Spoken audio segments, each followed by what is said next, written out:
This meeting is being recorded.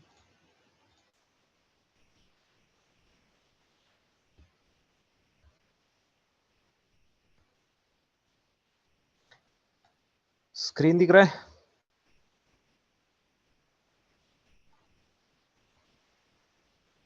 Yes. Okay. So levels of production support. तो production support में 3 level पे काम चलता है, टीयर 1, टीयर 2 एंड टीयर 3. उसको ही लेवल 1, लेवल 2, लेवल 3 बोला जाता है. तो लेवल 1 प्रोडक्शन सपोर्ट इंजीनियर जो होगा वो सिर्फ इश्यू को मॉनिटर करता है. सो उसके उन कंपनी के पास मॉनिटरिंग वाला टूल होगा जहां पे एप्लीकेशन को मॉनिटर किया जाएगा. एप्लीकेशन में कुछ भी गड़बड़ आता है तो वो टूल के ऊपर अलर्ट दिखेगा. तो जैसे ही अलर्ट आता है तो लेवल 1 प्रोडक्शन सपोर्ट इंजीनियर क्या करता है, उस अलर्ट को एक्नॉलेज करेगा and immediately he will escalate that issue to the next level. So level 1 support में आप ज्यादा स्टेप्स भी नहीं परफॉर्म करते, troubleshooting steps. Very few basic checks you will be performing and then you directly will be escalating issue to the level 2 support team. Then tier 2 यानी कि level 2. तो level 2 वाली टीम क्या करती है, तो it will analyze the issue reported. Then as per the issue they will follow the SOP document, standard operating procedure, जिसमें instructions रहते हैं कि इस टाइप का इशू अगर आता है तो क्या स्टेप्स आपको लेने हैं. So they will follow the SOP document. If issue is not resolved by following the SOP document, then level 2 team will escalate the ticket to the next level. और नेक्स्ट लेवल यानी कि level 3 वाला रहता है. तो इन लोग जो है लेवल 2 वाले ऑब्वियसली कुछ ट्रबल शूटिंग परफॉर्म करेंगे. एसओपी डॉक्यूमेंट के अंदर जो भी इंस्ट्रक्शंस लिखे हैं उस पर्टिकुलर इशू के लिए, तो वो इंस्ट्रक्शंस वो फॉलो करके ट्रबल शूटिंग करते हैं. उसमें इशू सॉल्व हुआ तो ठीक है, अगर नहीं होता है then they have to escalate issue to the next level which is level 3. So level 3 वाले क्या करेंगे, again they will analyze the issue, replicate it in a lower environment and debug. तो ये इशू एनालाइज करेंगे, ये भी कुछ steps follow करेंगे. और ये क्या करते हैं, तो same issue they will try to recreate in the lower environment or which is the test environment we can say, and they will try to debug like ये issue क्यों आ रहा है, कैसे आ रहा है. then they have to deliver the fix. If needed, engage development and architect for analysis. so level 3 वालों को issue जो है फिक्स करना ही पड़ता है. अगर उसके पहले 2 लेवल में अगर सॉल्व नहीं होता है तो लेवल 3 को इश्यूज फिक्स करना ही पड़ता है. उनकी तरफ से भी न हो रहा है तो वो लोग भी फिर डेवलपमेंट और आर्किटेक्ट लोगों का भी हेल्प ले सकते हैं. अगर ये डेवलपमेंट रिलेटेड कुछ इशू है, डेवलपमेंट में कुछ बग है, तो वो लोग डेवलपमेंट आर्किटेक्ट टीम को भी एंगेज करते हैं and they try, they have to fix the issue. So these are the different levels of production support. और ये जो है अर्लियर डेज में ऐसे ही काम चलता था प्रोडक्शन सपोर्ट टीम का. अभी भी किसी किसी कंपनीज में ये चलता है. हाउएवर नाउअडेज डेवऑप्स का जमाना है, तो आपको कई बार ये भी मिलेगा कि जो सपोर्ट का टीम है वहां पे ऐसे कुछ लेवल्स नहीं है. Entire support team will be performing all this things like tier 3 level team things. तो डेवऑप्स में आजकल ये लेवल वाला कल्चर उन्होंने बंद किया है. तो डेवऑप्स के अंदर जो सपोर्ट टीम होगा तो हर एक सपोर्ट टीम के हर एक रिसोर्स को इतना मतलब उन्होंने ट्रेन किया होगा कि अगर कुछ भी इशू आता है तो ये तीनों लेवल का काम उसी एक रिसोर्स से हो सके। तो वही अगर मान लो इशू आया तो एक ही बंदा ये जो है मॉनिटर भी करता है, उसको एनालाइज भी करता है, एसओपी भी फॉलो करता है, एनालाइज भी करेगा, replicate in lower environment, deliver the fix. So each and every resource will be able to perform all these steps in a DevOps culture।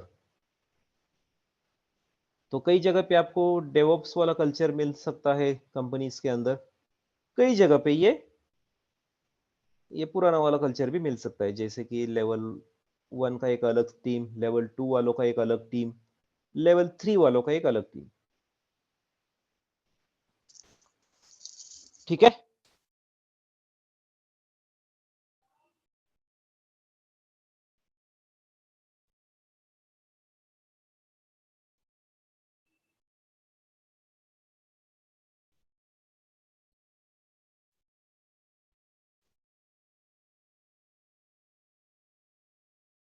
Okay, so let's move on to the next slide। Checkpoint for support engineer। So if you want to become a support engineer, what all things you should be aware of? So सबसे पहले आता है tool। So being a support engineer, you should be aware of monitoring and ticketing tools। तो monitoring का एक आधा tool और ticketing का एक आधा टूल अगर आपको पता होना चाहिए, आपने काम किया होना चाहिए। Then you should know like how to work on the tickets। तो टिकट जो है कई बार ईमेल अलर्ट के वर्जन में आते हैं और कई बार टिकटिंग टूल में आते हैं। तो आपको ये भी पता होना चाहिए कि ईमेल अलर्ट पे भी टिकट आते हैं, टिकटिंग टूल पे भी टूल आते हैं, तो उस टिकट के ऊपर काम कैसे करते हैं, जो भी स्टेप्स है कैसे फॉलो करते हैं, इनका बेसिक आइडिया होना चाहिए। एंड एसओपी, तो you should be aware of this particular document. Like हर एक सपोर्ट टीम के अंदर ये डॉक्यूमेंट होता है, स्टैंडर्ड ऑपरेटिंग प्रोसीजर, जिसके अंदर जो कॉमनली अकर्ड इश्यूज रहते हैं उसके लिए सेट ऑफ इंस्ट्रक्शंस डिफाइन किए रहते हैं। So you should be aware of SOP document। You also should be aware of like how to prepare the SOP document, how to update the SOP document। So these are the few basic checkpoints of support engineer।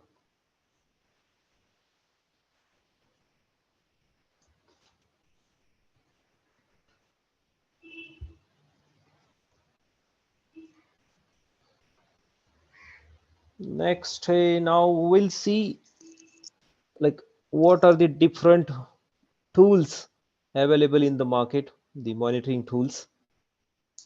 So there are many tools available in the market, so we'll just have a overview of few tools here, and after that we will pick one of the tools to get into these details of that tool। So monitoring tool का purpose क्या होता है? तो monitoring tool जो है capture metrics from application. तो monitoring tools के अंदर आपने क्या किया होता है, तो मैट्रिक्स डिफाइन किए होते हैं उस पर्टिकुलर एप्लीकेशन के लिए, और वो फिर टूल क्या करता है, कंटिन्यूसली एप्लीकेशन को मॉनिटर करते रहेगा as per the matrix defined, और जहाँ कहाँ उसको थ्रेशोल्ड ब्रीच हुआ मिलता है तो उसके अकॉर्डिंगली फिर वो इवेंट जनरेट करेगा या फिर अलर्ट जनरेट करेगा। So capture metrics from application, compare it with alerting condition.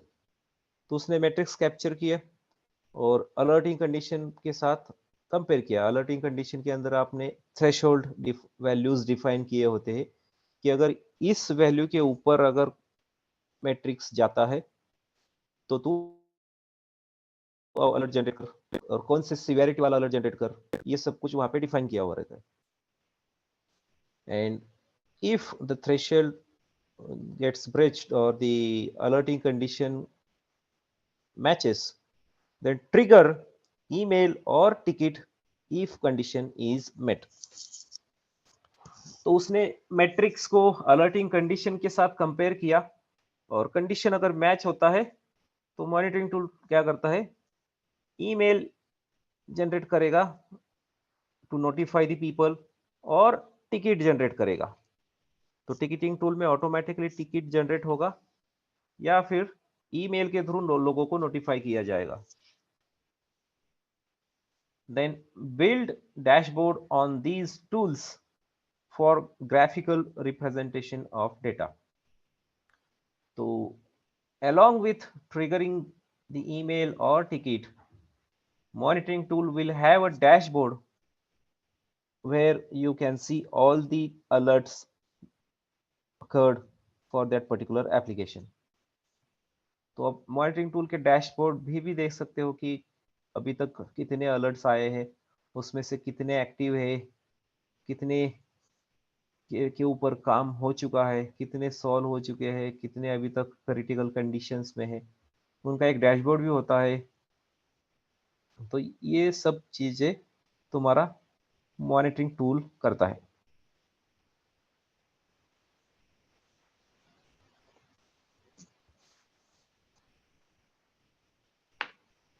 Clear? Yes.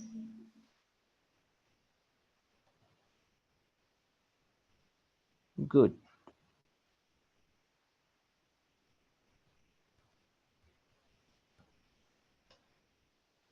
So there are different tools available in the market for monitoring. So we'll see few of them. So सबसे पहले है log monitoring tools. So अगर आपको application के logs monitor करने हैं तो market में कौन कौन से टूल्स अवेलेबल है. तो लॉग्स मॉनिटर करने के लिए स्प्लंक करके भी एक टूल आता है. And then there is a combination of Elastic Search and Kibana Dashboard. ये दो अलग अलग टूल का मिला के एक टूल एक टूल कंसिडर किया जाता है और उसमें भी लॉग्स मॉनिटर किए जाते हैं. तो इन दोनों के कुछ क्या कैरेक्टरिस्टिक्स है या क्या फीचर्स है यहाँ पे दिए हैं. तो स्प्लंक जो है क्या करता है, ingest log and then search through to extract information. तो स्प्लंक एप्लीकेशन की लॉग उसके डेटाबेस में इंजेस्ट करता है और फिर आप स्प्लंक के डेटाबेस में उन लॉग को सर्च कर सकते हो जो as per your requirement. Splunk forwarder indexer respond to search queries. तो स्प्लंक काम कैसे करता है, तो स्प्लंक फॉरवर्डर करके एक उसके अंदर टर्मिनोलॉजी है. वो फिर क्या करता है, इंडेक्सिंग यूज करता है. यूजिंग इंडेक्सिंग आपका जो कोई क्वेरी है तो आपको लॉग सर्च करने के लिए स्प्लंक की क्वेरी लिखनी पड़ती है, तो वो क्वेरी को फिर रिस्पॉन्ड करता है. Splunk search processing language. तो क्वेरी लिखने के लिए स्प्लंक सर्च प्रोसेसिंग लैंग्वेज करके एक स्प्लंक का खुद का लैंग्वेज है. If you want to search for any log in the Splunk application and it is licensed, which means you have to purchase this application. And whereas Elastic Kibana है जो है search fields defined beforehand. तो जो search fields है आपको पहले ही define करने पड़ते हैं कि आपको क्या सर्च करना है. Then Elasticsearch, Logstash and Kibana. तो इलास्टिक सर्च में तुम्हारा डेटा जो है तुम्हारे इलास्टिक सर्च के डेटाबेस में होता है. And using the Logstash query, using the logstash query, it will display that particular log message on the Kibana dashboard. तो Kibana एक UI है जहाँ पे आपको लॉग्स दिखते हैं. इलास्टिक सर्च एक डेटाबेस है जहाँ पे लॉग्स स्टोर होते हैं। और to search for any log you have something called as Lucene query syntax. तो यहाँ पे लूसिन क्वेरी सिंटैक्स यूज करना पड़ता है and it is the open source. So ये दो एप्लीकेशंस मार्केट में ज्यादातर चलते हैं टू मॉनिटर द लॉग्स। तो कंपनी में जाओगे तो आपको इन दोनों में से कोई ना कोई मिलेगा, स्प्लंक मिलेगा या फिर इलास्टिक सर्च प्लस कीबाना, इसमें से कोई ना कोई मिल जाएगा। इसके अलावा और भी होते हैं but these are the commonly used applications for log monitoring.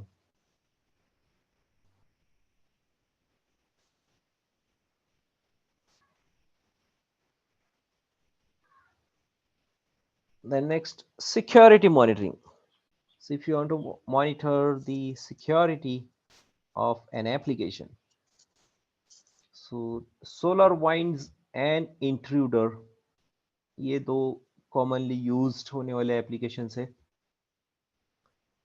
तो इनका काम क्या है, तो vulnerability scanner tool that finds cyber security weakness in digital infrastructure to avoid data breach. So they will try to find the loophole in the application. तो application में कोई ऐसा लूप होल है क्या जहां से एप्लीकेशन को हैक किया जा सकता है। तो इनका काम है वो लूप होल्स वगैरह फाइंड करना। ये दोनों भी SaaS प्लेटफॉर्म है, सॉफ्टवेयर एज अ सर्विस। आप इन दोनों को यूज कर सकते हो, SaaS कैटेगरी में आते हैं। तो SolarWinds का फीचर क्या है, तो access control, firewall, internet usage, vulnerability scanning, ये सब चीजें SolarWinds के अंदर दिए गए हैं। इंट्रूडर में सिर्फ वल्नरेबिलिटी स्कैनिंग होता है।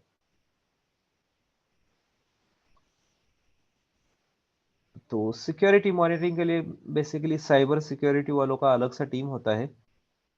आप बीइंग प्रोडक्शन सपोर्ट इंजीनियर, आप सिक्योरिटी तो ज़्यादातर मॉनिटर नहीं करते क्योंकि साइबर सिक्योरिटी का हमेशा एक डेडिकेटेड टीम होता है। तो वो टीम ये वाले टूल्स यूज करती है।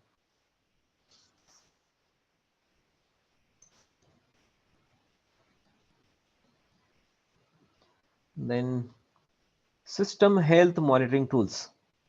सिस्टम का हेल्थ यानी कि एप्लीकेशन जिस किसी सिस्टम्स पे डिप्लॉय किए गए हैं तो उस इंफ्रास्ट्रक्चर का हेल्थ मॉनिटर करना है। तो उनके लिए भी कई सारे टूल्स है। तो उसमें से कॉमनली यूज होने वाले हैं ये ग्राफाना एंड प्रोमेथियस। तो ग्राफाना यूआई है, प्रोमेथियस बैकएंड है, एंड नेगियस, ये दो टूल्स ज्यादातर यूज किए जाते हैं। तो ग्राफाना एंड प्रोमेथियस में क्या होता है, तो visualization tool that allows you to see and analyze all of your metrics in one unified dashboard. Nagios जो है proprietary software for server, network and log monitoring. तो Nagios ओपन सोर्स नहीं है, ये आपको लाइसेंस है तो इसको परचेस करना पड़ता है।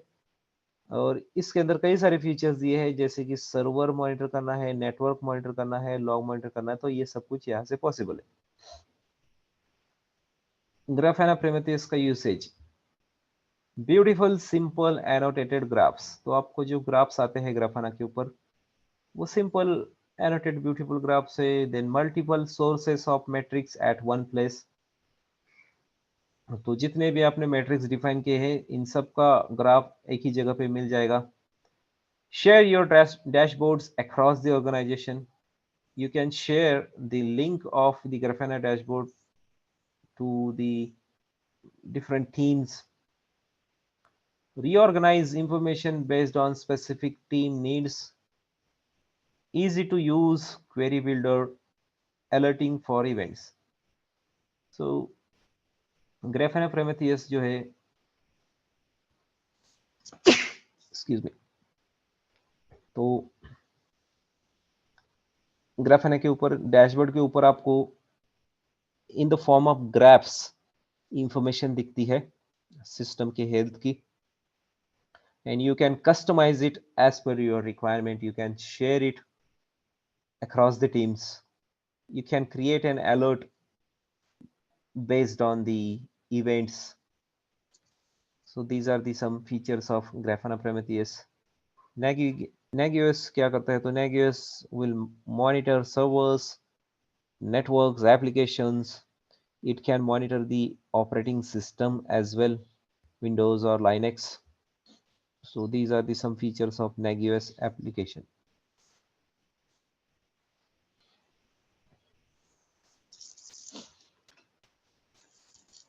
Clear?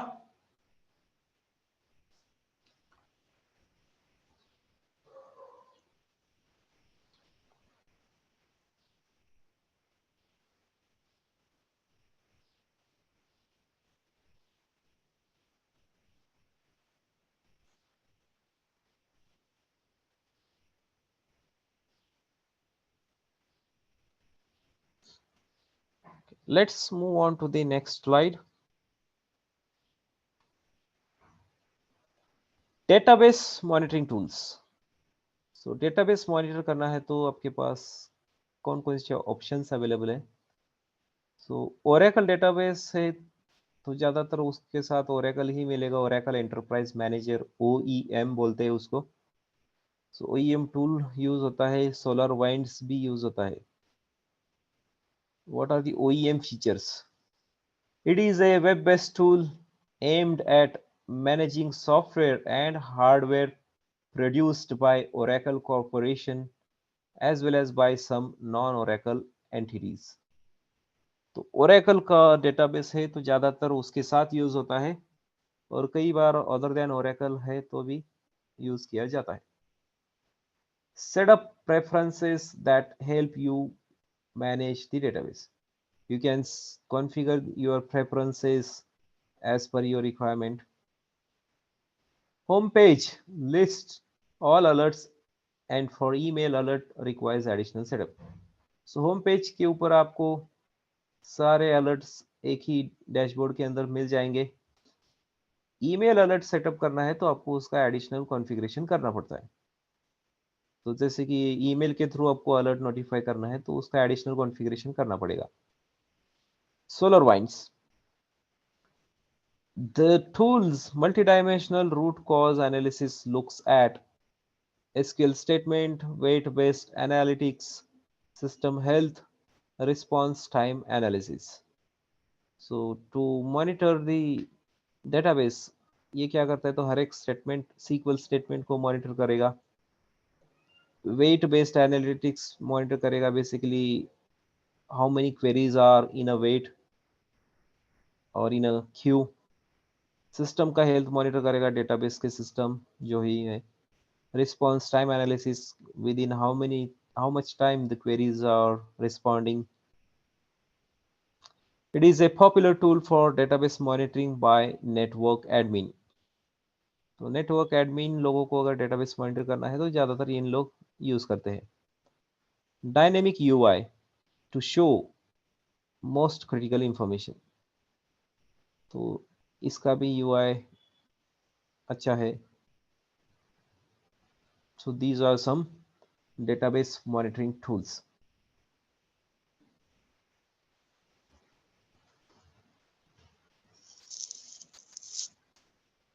नेक्स्ट है email alert ticket. Email alert आता है या फिर टिकट आता है तो क्या होता है? After alert condition has met based on frequency and threshold email will trigger और टिकट विल बी क्रिएटेड. तो जैसे हमने पहले देखा कि मॉनिटरिंग टूल के अंदर एप्लीकेशन के matrix and threshold values configure किए होते हैं और वहां पे ही डिफाइन किया गया रहता है कि अगर थ्रेशोल्ड वैल्यू ब्रीच होगा तो how the team will be notified. So there are two ways. एक तो रिस्पेक्टिव टीम को ईमेल जाएगा या फिर टिकटिंग टूल में टिकट बन जाएगा. Then SRE which is site reliability engineer, which is the support engineer, will receive those emails or tickets and take action as mentioned in SOP. तो जैसे ही ticket आता है या फिर ईमेल आता है, तो being a support engineer, you have to take action on that particular ticket and start troubleshooting that issue as per the SOP document.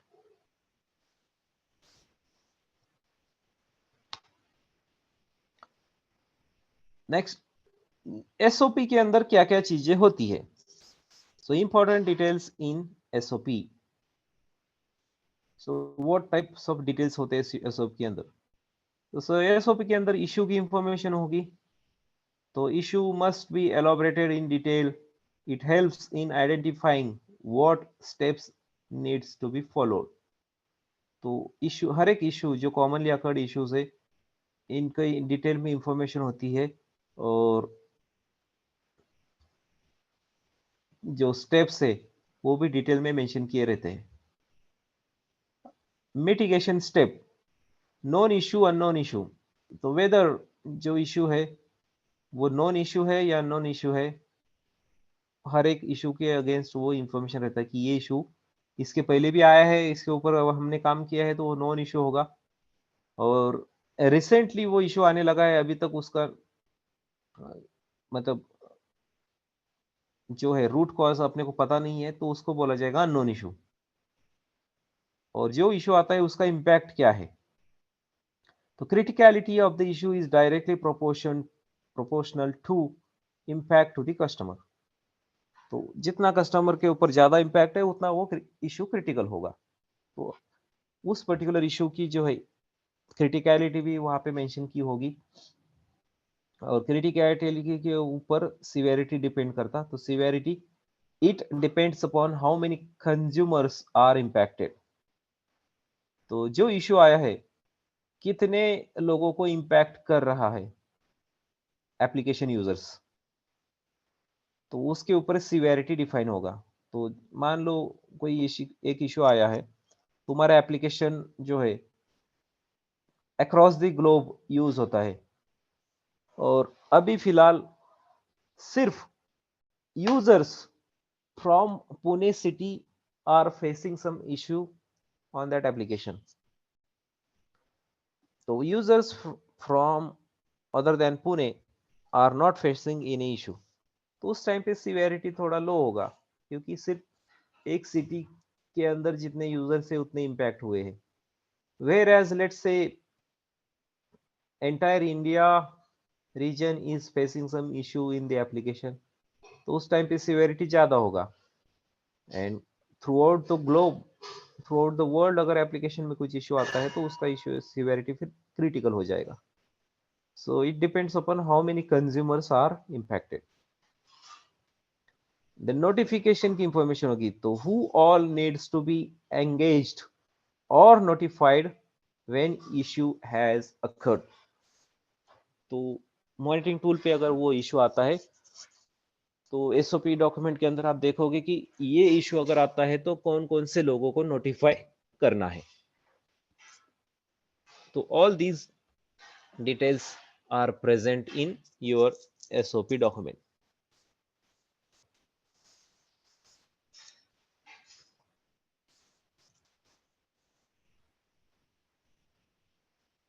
Clear?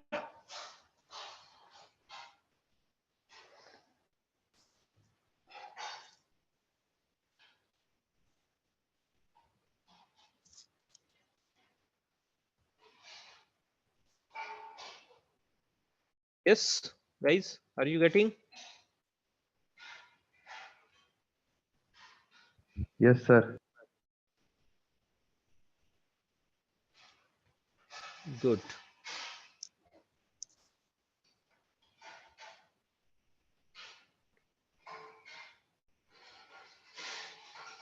And as a part of support team, आपका काम 24/7 चलता है। So you would be working in shifts. तो आपके पास morning shift, afternoon shift, evening shift हो सकता है। तो ये तीनों शिफ्ट में आपका काम चलता है। कई बार वीकेंड्स पे भी काम करना पड़ता है। सो ऑब्वियसली सपोर्ट दे रहे हो तो एप्लीकेशन जो है 24/7 अप होना चाहिए, और उसको फिर ये 24/7 अप रखने के लिए आपको उसको कंटिन्यूसली मॉनिटर रखना करना पड़ेगा। तो शिफ्ट रोस्टर रहेगा तो 24/7 शिफ्ट अवेलेबिलिटी होनी चाहिए across locations and combined shifts. तो कई बार क्या करती है कंपनीज, तो एक ही टीम को अलग अलग लोकेशन पे होता है। तो आपका एक सपोर्ट टीम है तो कुछ लोग सपोर्ट टीम के लोग, कुछ लोग इंडिया में से काम करेंगे, कुछ लोग यूएस में से काम करेंगे, ताकि उससे क्या होगा, तो इंडिया की टीम जो है इंडिया के दिन में काम करेगी, तो उस टाइम पे यूएस में नया रात होगा, एंड देन यूएस की टीम यूएस के दिन में काम करेगी, तो इस टाइम इंडिया में रात होगा। तो इससे क्या होता है, तो लोगों को नाइट में आने की जरूरत नहीं है। तो कुछ लोग यहाँ से काम करेंगे, कुछ लोग यूएस से काम करेंगे, तो all resources from that team can work in the day only. तो कई जगह पे ऐसा भी किया जाता है, कई जगह पे एक ही जगह पे टीम रहता है, या तो इंडिया में रहेगा या फिर यूएस में रहेगा। तो उस टाइम पे फिर आपका टीम जो है शिफ्ट में आएगा फिर। Then weekend and long weekend coverage. तो यस, एप्लीकेशन को अगर आपको कंटिन्यूसली अप रखना है तो वीकेंड वीकडेज डजेंट मैटर, आप वीकेंड पे भी आपको काम करना पड़ता है। तो वीकेंड पे काम करोगे तो वीकडेज में छुट्टी लोगे, बेसिकली ऐसा रहता है। और लेट्स से कई बार वीकेंड पे काम नहीं चलता, क्योंकि वीकेंड पे इतना जो एप्लीकेशन के ऊपर ट्रैफिक जो है कम रहता है, इतना यूज नहीं होता अगर उस एप्लीकेशन का। तो उस केस में instead of coming to the office, you can provide on call support. तो ऑन कॉल सपोर्ट मतलब क्या होता है, तो वो सिर्फ जो कुछ लोग मॉनिटरिंग का जो काम करते हैं, basically the team who monitors that application, they only will come to the office, and the next level people who actually troubleshoot the issues, they will only provide on call support। तो on call support मतलब अगर कुछ critical issue आता है weekend पे, तो उस time पे आपको फिर कॉल आएगा फ्रॉम द मॉनिटरिंग टीम, और आप देखोगे कि वो इशू क्रिटिकल है, कितना इम्पैक्ट हो रहा है। तो उसके अकॉर्डिंगली अगर आपको लगता है कि ये क्रिटिकल है, तो फिर आप उस टाइम पे उस इशू को सॉल्व करोगे। अगर कोई माइनर इशू है या फिर कॉल नहीं आता है, तो फिर वो आपका मतलब वैसे भी आपका छुट्टी है, तो आप उस टाइम पे काम नहीं करोगे। और कई बार ऐसे होता है कि आप सिर्फ दिन में ही ऑफिस जाते हो, और रात में फिर आप ऑन कॉल सपोर्ट देते हो, क्योंकि रात में ऑब्वियसली ट्रैफिक कम होगा एप्लीकेशन के ऊपर। अगर कुछ क्रिटिकल इशू आएगा तभी आप सपोर्ट दोगे, अदरवाइज नहीं दोगे। तो उसको बोला जाएगा तुम्हें on call support.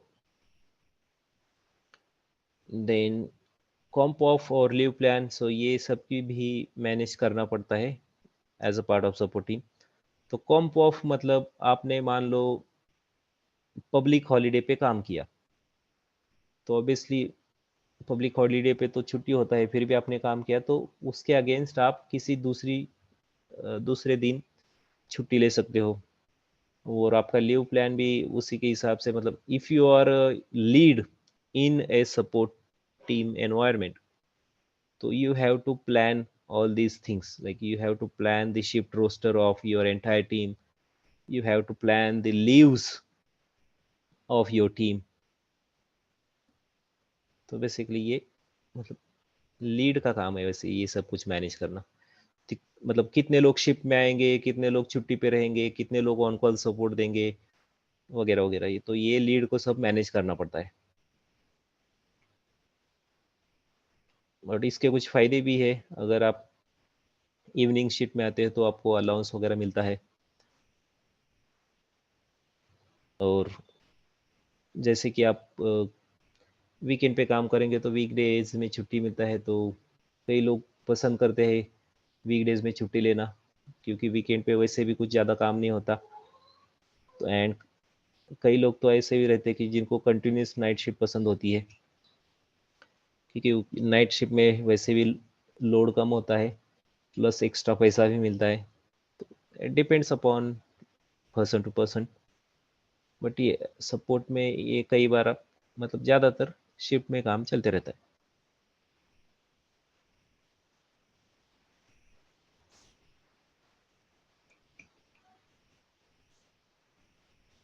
So, all right then. So that's all for today from my end. Anybody would like to ask anything?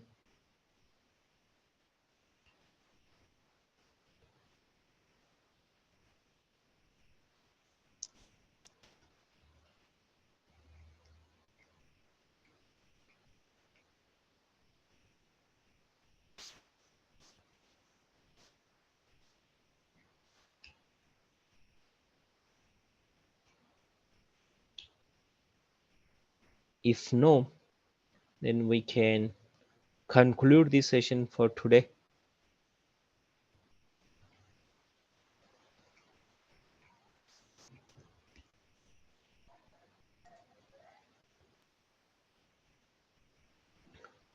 All right, and I'll stop the recording here.